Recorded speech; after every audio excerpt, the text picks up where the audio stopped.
ফসলি জমি তলিয়ে গেছে। পানিবন্দী ও ক্ষতির মুখে পড়েছেন ৩৬ লাখ মানুষ। তৈরি হয়েছে মানবিক বিপর্যয়। এর মধ্যে ৪ জেলায় ৮ জনের মৃত্যুর খবর পাওয়া গেছে।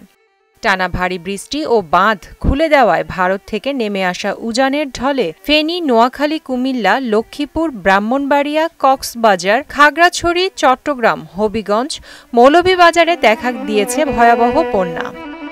বন্যা দুর্গতদের উদ্ধারে ইতোমধ্যে সেনাবাহিনীর পাশাপাশি কোস্টগার্ড, বিজিবি ও নৌবাহিনী যোগ দিয়েছে। এগিয়ে আসছে দেশের সকল শ্রেণীর পেশার মানুষ। বন্যার এমন ভয়াবহ পরিস্থিতিতে চলচ্চিত্র শিল্পী, অভিনেতা, অভিনেত্রী, ইউটিউবার, ইনফ্লুয়েন্সার সহ সঙ্গীত শিল্পীরাও এগিয়ে এসেছে।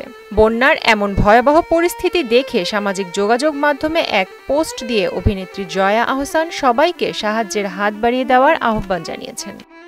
পোস্টের ক্যাপশনে জয়া লিখেছেন, কোনো পূর্বাভাস না দিয়ে প্রলয়ের মতো কি এক বন্যা এসে দেশের পূব দিক একেবারে ভাসিয়ে নিয়ে গেল। মানুষের অসহায়তার ছবি দেখে মনটা ভারী হয়ে গেছে। মানুষই এর উপশম দিতে পারে। মানুষ এক হলে কেমন অভূতপূর্ব ঘটনা ঘটতে পারে সেটা আমরা ছাত্র জনতার অভ্যুত্থানে বিস্মিত হয়ে দেখেছি। একটা ভয়াবহ রাজনৈতিক বিপর্যয় থেকে আমরা রক্ষা পেয়েছি। এই অভিনেত্রী আরও লিখেছেন, এখন তো আমাদের দেশটা গড়ার নতুন সময়। এখন তো হাতে হাত রেখে কাজ করার জন্য আমরা সবাই প্রস্তুত হচ্ছিলাম। রিবিল্ড, রিফর্ম, বাংলাদেশের স্বপ্ন আমাদের সবার জন্য নিরাপদ বাংলাদেশের স্বপ্ন। আবার এক হলে এই বিপদ থেকেও মানুষকে উদ্ধার করতে পারব। ঢাকা থেকে যে কোনো সাহায্যের জন্য আমি প্রস্তুত।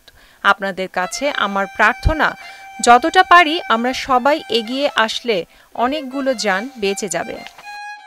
ক্যাপশনের শেষাংশে জয়ার ভাষ্য, প্রত্যেকটি প্রাণের নিরাপত্তা আমাদের সবার নিশ্চিত করতেই হবে।